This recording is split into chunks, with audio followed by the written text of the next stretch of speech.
신령한 그리스도인의 삶 6째 시간으로 성령시대와 율법이라는 제목의 말씀을 가지고 말씀을 우리가 함께 은혜 받도록 하겠습니다. 자, 성령시대. 이 성령시대는 성령의 인도를 받는 시대다. 지금까지 이것을 말씀드리는데 굉장히 집중해 왔습니다. 그렇죠? 네. 자, 성령시대에 우리가 성령의 인도하심을 받는다라는 말은 아무에게도 가르침을 받을 필요가 없고 오직 성령의 가르침만 받는 시대다. 단순히 우리가 성령의 인도하심을 받는다라고 그냥 단순하게 알면 안 되는 거예요. 아주 구체적으로 알아야 되고 깊이 있게 우리가 그 내용을 파악하고 있어야 돼요. 밑에 오직 성령의 가르침을 받는 시대다. 이렇게 말하는 건 쉬워요. 그건 우리가 늘 들어왔던 얘기니까 성령 시대라는 건 성령의 인도하심을 받는 시대지. 그건 누가 몰라요. 이제는 다 알죠. 근데 성령의 인도하심을 받는다는 이 개념이 무슨 개념을 포함하고 있어야 되냐면 아무에게도 가르침을 받을 필요가 없고 라는 것이 포함되어 있어야 돼요. 이것이 전제되어져 있어야 돼요. 이것이 함께 병행하는 성령의 인도하심이 되어야 된다 그 말입니다.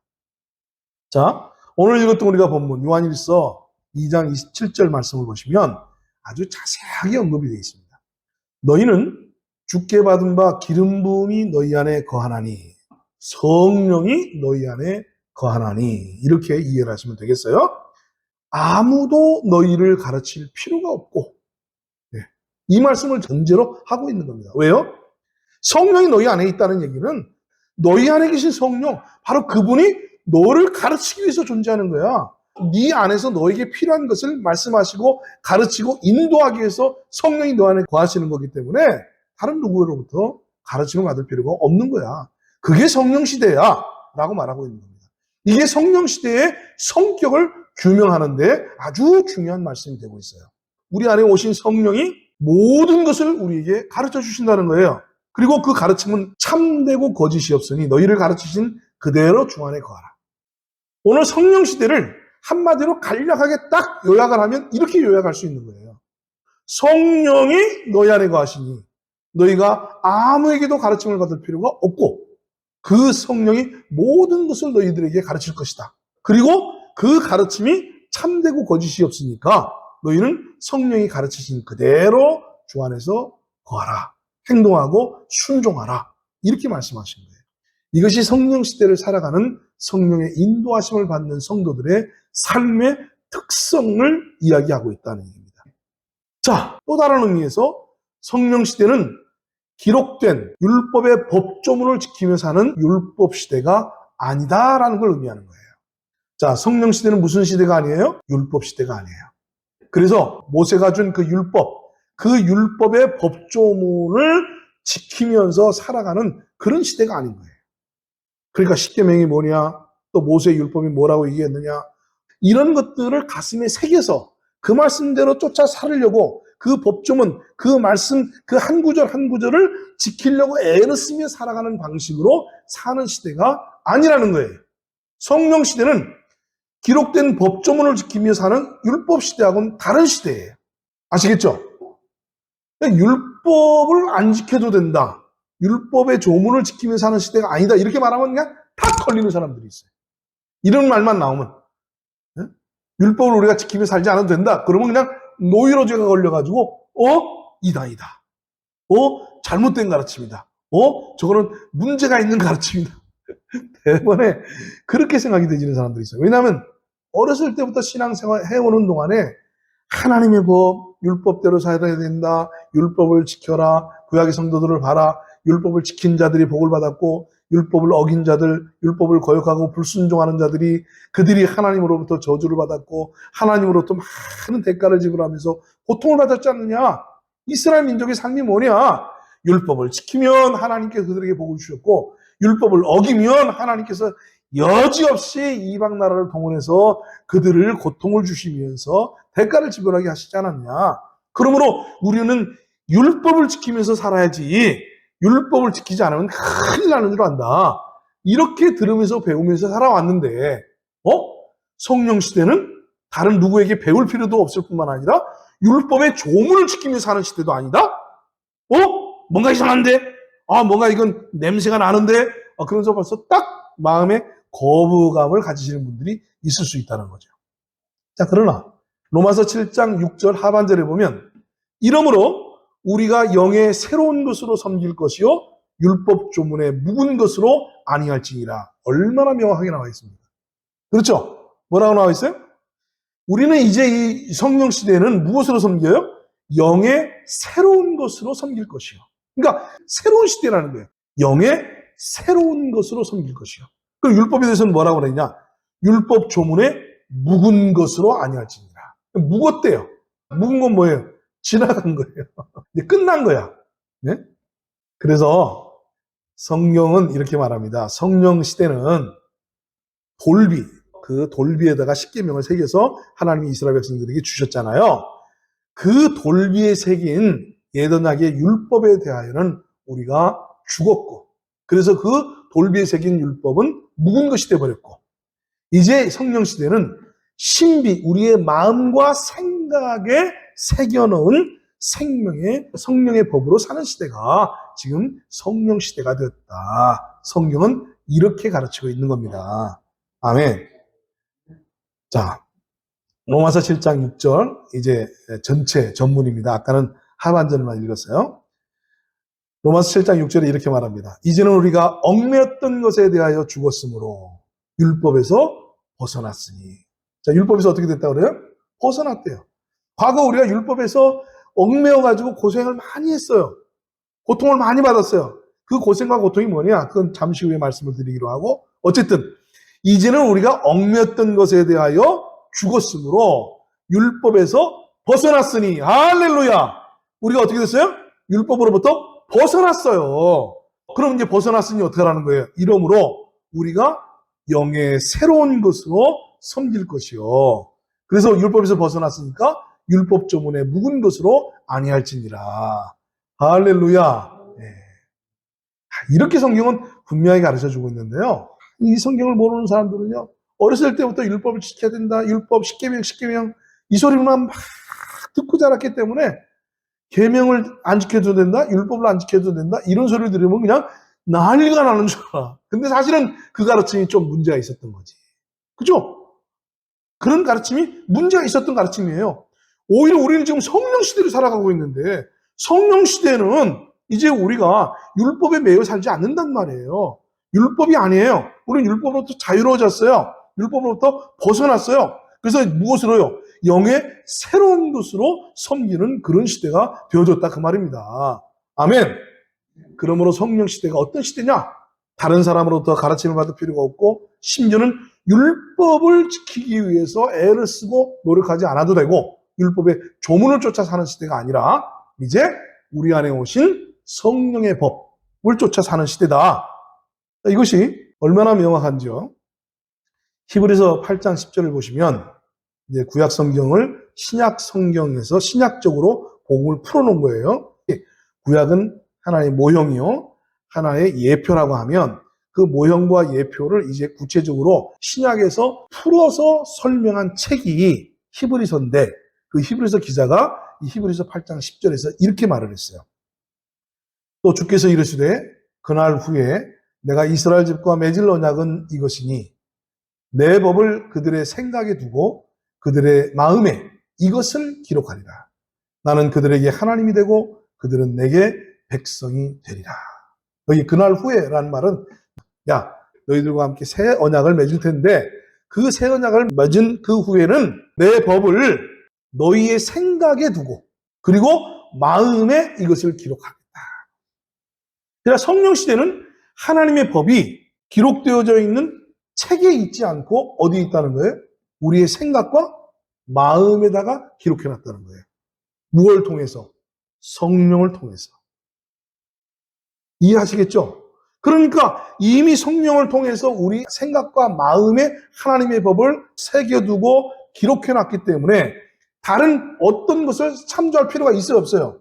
없는 거죠. 왜냐하면 성령이 그 하나님의 법을 우리에게 생각나게 하시고 성령이 그 하나님의 법을 우리 안에서 이해시켜서 우리 상태에 맞게끔, 우리의 형편에 맞게끔, 우리 수준에 맞게끔 이끌어 가신다는 거예요. 나중에 설명드리겠습니다만 이게 중요한 거예요. 율법과 우리 마음에 새긴 성령의 법의 차이는 뭐냐? 율법은 어린아이가 됐든 성인이 됐든 남자가 됐든 여자가 됐든 누가 됐든지 간에 똑같아요. 그 법이. 똑같아요. 자, 근데 성령은 궁극적으로는 같은 길로 우리를 이끌어가지만 그 법을 상황에 따라서, 그 사람의 입장에 따라서, 그 사람의 처지에 따라서, 무엇보다도 그 사람의 영적 상태와 영적 수준에 따라서 잘 도와가면서 그 법을 지킬 수 있도록 이끌어 가신단 말이죠. 이것이 바로 성령 시대에 하나님이 우리를 가르치시고 이끌어 가시고 인도해 가시는 법칙입니다. 이제 아시겠죠? 예. 그러니까 율법 조문을 따라서 지키는 시대가 아니라는 것. 오히려 그 율법은 이제 어디에 새겨졌어요? 우리의 생각과 마음에 새겨졌어. 하나님이 내가 너에게 새 언약을 주겠다라고 말씀하시면서 하나님의 법을 우리의 생각과 마음에 기록해서 성령이 그 법으로 우리를 적절하게 우리를 돕는 보험으로서 그 법을 잘 이끌어갈 수 있도록 역사하신다. 그런 얘기입니다. 할렐루야. 아멘. 이게 우리가 성경을 알아야 돼요. 하나님 말씀 그래서 이렇게 알아야 되는 겁니다. 아니 지금 아무리 시대가 바뀌었다고 해서 그 율법을 이렇게 하찮게 취급을 해도 되는 겁니까? 의문이 생겨나잖아요. 그죠? 자, 그런데 이 율법의 본래의 정체는 뭐냐면 초등교사예요. 초등교사. 본래 율법은 초등교사로서 아이가 성인이 될 때까지만 그 아이를 맡아서 인도하는 초등교사라고 하는 거예요. 하나님이 모세를 통해서 이스라엘 백성들에게 율법을 주신 것은 맞아요. 아주 시내산에서 장엄하게 주셨잖아요. 그것도 하나님이 친히 율법을 새기셔서 모세에게 주셨단 말이에요. 돌 위에 새기셔서. 그러니까 굉장히 장엄하게 주셨는데, 그런데 이 율법을 주신 이유는 뭐냐면 잠시 동안 예수 그리스도께서 오시기 전까지, 성령이 오시기 전까지만 이스라엘 백성들을 보호하고 인도하기 위해서 주어진 법이 율법이에요. 그러니까 엄격하게 말하면 이 율법은 이방인들에게 주신 일이 있어요, 없어요? 없어요. 저와 여러분들은 이방인이잖아요. 이스라엘 백성들이 아니잖아요. 그러니까 저와 여러분은 애진역에 하나님으로부터 율법을 받은 적이 없어요. 아시겠어요? 우리는 이 하나님으로부터 율법을 받은 적이 없어요. 이 율법은 누구에게 준 거예요? 유대인들, 이스라엘 백성들, 아브라함의 자손들에게만 주신 그 법이에요. 그럼 왜 주셨느냐? 잠시 동안 그들을 예수님이 오실 때까지 보호하고 이끌어가기 위해서 주셨다는 얘기입니다. 자, 갈라디아서 3장 24절에 사도 바울이 이 점을 잘 설명을 하고 있어요. 이같이 율법이 우리를 그리스도에게로 인도하는, 그렇죠? 그리스도에게로 인도하는 목적을 가진 거예요. 그게 율법의 목적이에요. 그리스도에게로 인도하는 초등교사가 돼서 우리로 하여금 믿음으로 말미암아 의롭다함을 얻게 하려 함이라. 그러니까 율법을 주신 것은 이 율법을 지켜서 구원받아라, 율법을 지켜서 의롭게 되어라 라고 주신 것이 아니라는 거예요. 이 율법을 주신 이유는 야, 너희들에게 누가 필요하다? 그리스도가 필요하다. 너희들 그리스도가 없으면 절대로 너희들은 구원받을 수가 없는 거야 하고 그리스도가 올 때까지 그리스도를 바라보게 하고 그리스도를 기다리게 하고 그리고 그리스도가 오게 되면 믿음으로 영접하도록 잘 케어하고 돌보는 사명을 감당하고 있는 것이 초등교사란 말이에요. 이해가 되시죠? 예.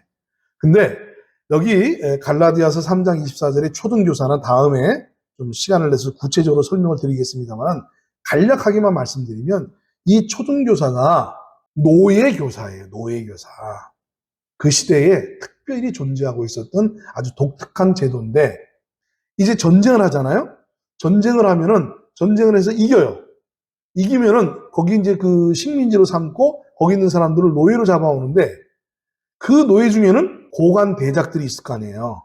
학문에 능통한 학자들도 있을 거 아니에요. 그렇죠? 그런 학자나 고관 대작이 노예가 돼서 잡혀온 그들을 데려다가 아까우니까 가정교사를 시키는 거예요.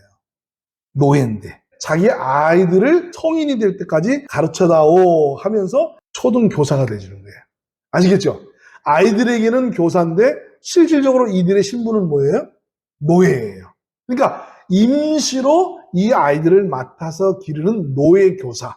그게 초등교사라는 말이에요. 이해가 되시죠? 이처럼 율법이라는 존재가 노예교사와 같은 그런 개념이에요. 이 아이들이 성숙해서 스스로 판단하고 옳고 그른 일들을 이제 자의적으로 판단할 수 있도록 될 때까지만 이들을 케어하고 가르치고 훈육해라. 이렇게 맡겨놓은 것이 이게 바로 초등교사라는 말입니다.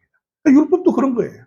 예수 그리스도가 오실 때까지만 그들을 잘 케어해라 하고 주신 것이 율법이다 그 말입니다. 자, 이 율법이 주어진 그 이유가 뭐냐? 범법함으로 인하여 더해진 것이다. 그냥 바로 예수님이 오시면 되지. 꼭 예수님이 오시기 전까지 이 율법 시대를 거쳐서 이 초등교사 밑에 두신 이유가 뭐냐? 자, 갈라디아서 3장 19절에 그런즉 율법은 무엇이냐? 율법의 정체가 뭐냐는 거죠. 범법함으로 인하여 더하여진 것이라. 그러니까 본래부터 있었던 게 아니에요. 더해진 거예요. 뭐 때문에? 범법 때문에. 그런즉 율법은 무엇이냐? 범법함으로 인하여서 더해진 것이다. 천사들을 통하여 한 중보자의 손으로 베푸신 것인데 약속하신 자손이 오시기까지 있을 것이다. 아까 말씀드렸죠? 한시적으로. 예수 그리스도께서 오실 때까지만 초등교사의 역할을 하는 거예요. 그럼 왜 율법을 주었느냐? 범법함 때문입니다. 이건 뭐냐면 두 가지 의미예요. 나중에 자세히 설명드릴게요. 오늘은 지금 핵심이 전체 한 그림을 지금 그려나가는 거기 때문에 자세하게 설명드릴 수는 없어요. 자, 이 범법함을 인하여라는 의미는 크게 두 가지 의미인데 뭐냐면 자, 너희들을 하나님의 법을 지킬 수 있어? 지켜봐. 못 지키지? 그래, 너희들은 이 하나님의 법을 지킬 수 없는 죄인이야 하는 그들의 범법을 드러내서 본인이 무엇이라는 걸 인정하도록 죄인이라는 걸 인정하도록 하기 위한 목적으로 주신 거예요. 그러니까 율법은 지키라고 준 것이 아니라 너는 율법을 지킬 수 없는 존재로다 하는 죄악상을 들추어내기 위해서 주신 것이다 말입니다. 그래서 율법의 목적은 죄를 깨닫게 하는 거예요.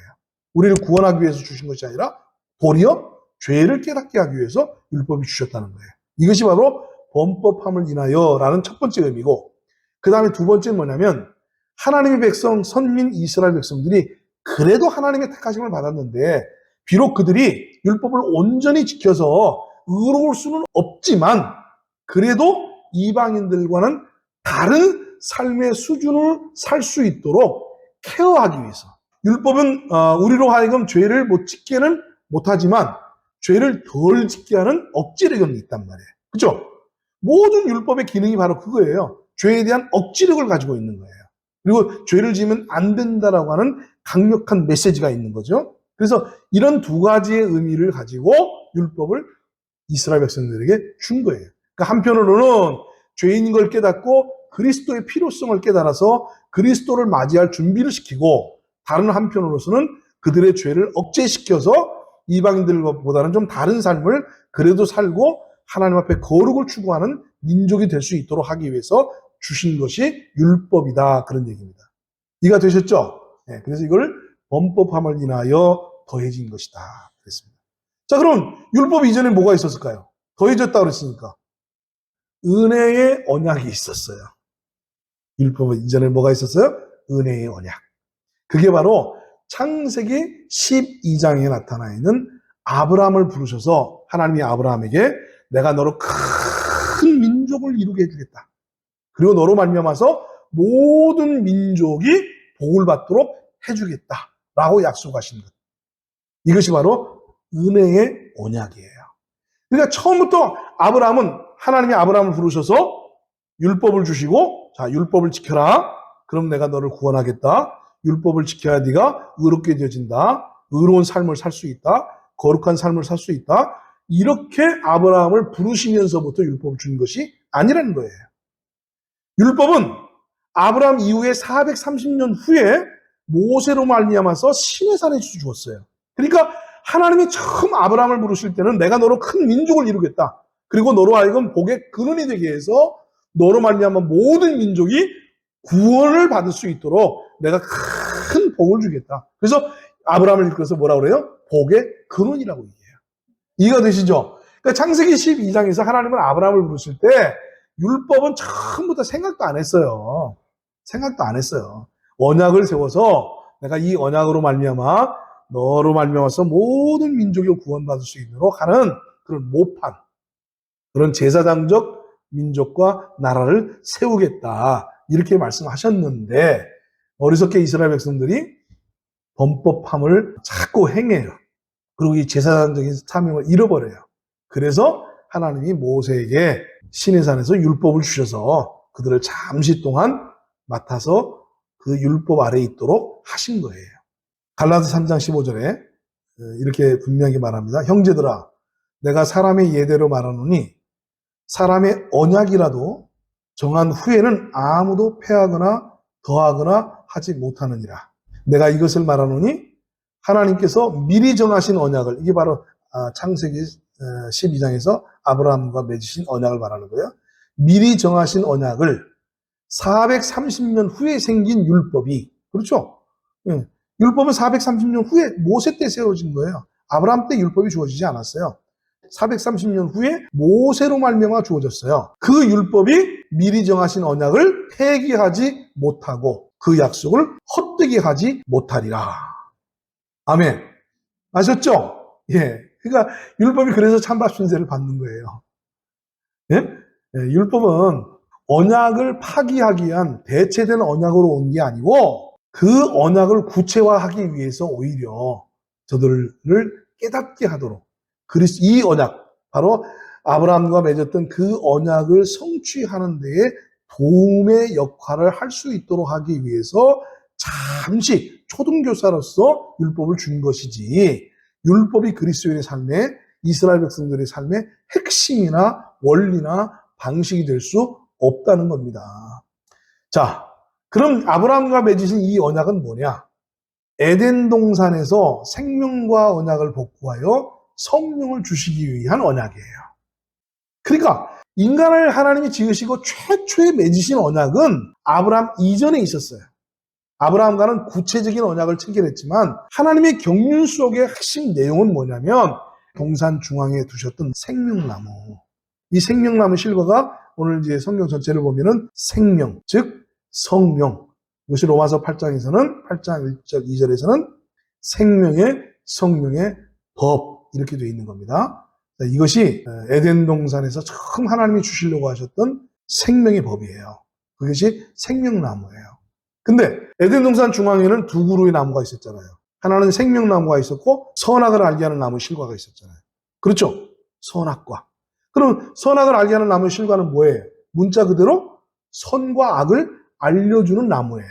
그런데 하나님 말씀하시길 뭐라고 말씀하셨어요? 선악과를 먹고 너희들이 선악을 알게 되어지면 반드시 죽는다. 사망이 오게 되지고 너희들에게 오히려 저주가 임한다. 그렇게 경고를 하셨어요. 절대로 선악과를 먹으면 안 된다는 거예요. 그러면 선악과가 뭔데요? 선과 악을 판단하는 건데요.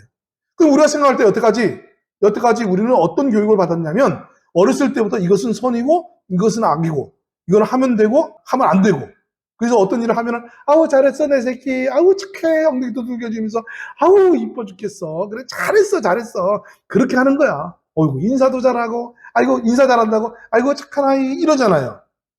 근데 잘못된 일을 하면 뭐라 그래요? 애비, 떼치, 안 돼요, 큰일 나요. 그리고 막 때로는 매를 때리기도 하고 때로는 어떤 일들을 규제하고 통제해서 그 일을 하지 못하도록 하잖아요. 그죠? 뭘 가르치려고? 선과 악을 가르치려고. 그러니까 보세요. 이 선과 악을 가르치는 이 일이 어디에서 출발되었어요? 선악과. 먹지 말라고 한 선악과에서 출발이 되었어요. 먹지 말라고 한 이 선악과를 인간이 따먹음으로 말미암아서 인간의 심성은 선과 악을 분리하고 자신이 선이라고 생각하는 일을 행하고 자신이 악이라고 생각하는 일을 하지 않으려고 하는 그러한 본성을 가지고 태어나게 됐다고 말이에요. 선악과로 말미암아서. 그러니까 이 인간들은 무엇에 익숙해졌어요? 옳고 그름을 판단하고 옳고 그름을 따지고 옳고 그름을 규정해서 옳고 그름의 법을 세우고 옳고 그름을 따라서 우리가 행동하자. 만약에 이 법을 어기면은 그에 따른 규제를 행하자. 이런 것들이 몸에 체득화되어져 있다고 말이에요. 그걸 뭐라 그래요? 율법화되어져 있다고 말입니다. 그러니까 이 율법적인 생활, 무엇을 규범을 정해놓고 옳고 그름을 갈라서 옳은 일을 행하는 자들에게는 상을 베풀고 악한 일을 행한 자는 거기에 대한 대가를 지불하도록 하게 하는 이 권선징악이라고 하는 그 인간 사회의 삶의 규범이 어디에서 온 거예요? 선악과에서 온 거예요. 그래서 하나님은 인간에게 율법을 주신 게 아니에요. 처음부터. 하나님은 처음부터 율법을 주실 생각이 없었어요. 왜?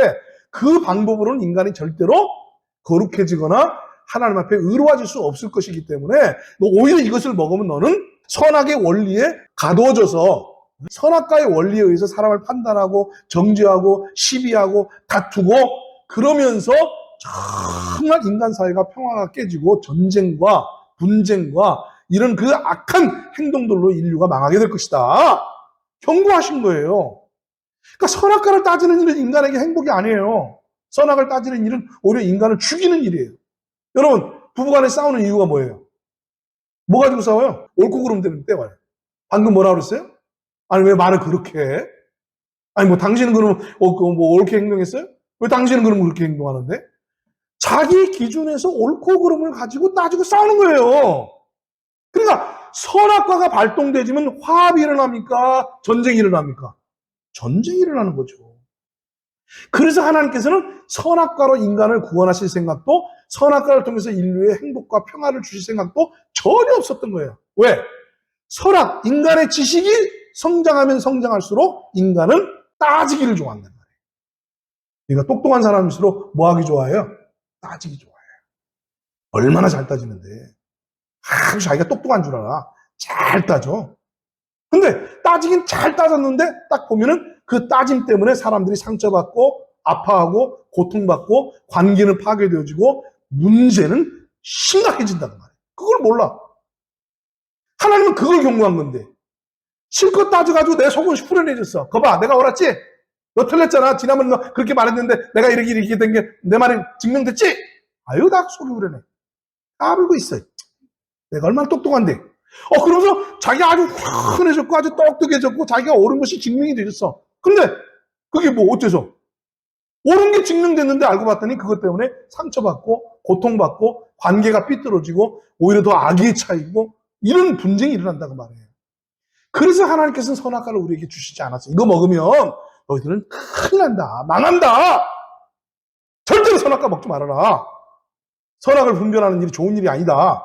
오히려 그것이 너희들의 인생을 망치는 일이다. 이렇게 말씀하신 거예요. 그럼 옆에 있는 생명과는 뭐냐? 생명과는 뭐겠어요? 선악을 따지지 않는 거예요. 갈라디아서 3장 14절에 이는 그리스도 예수 안에서 아브라함의 복이 이방인에게 미치게 하고 또 우리로 하여금 믿음으로 말미암아 성령의 약속을 받게 하려 함이라. 그러니까 아브라함의 복이 궁극적으로 결국 어디로 연결되고 있어요? 성령으로 연결되고 있어요. 이해가 되시겠죠?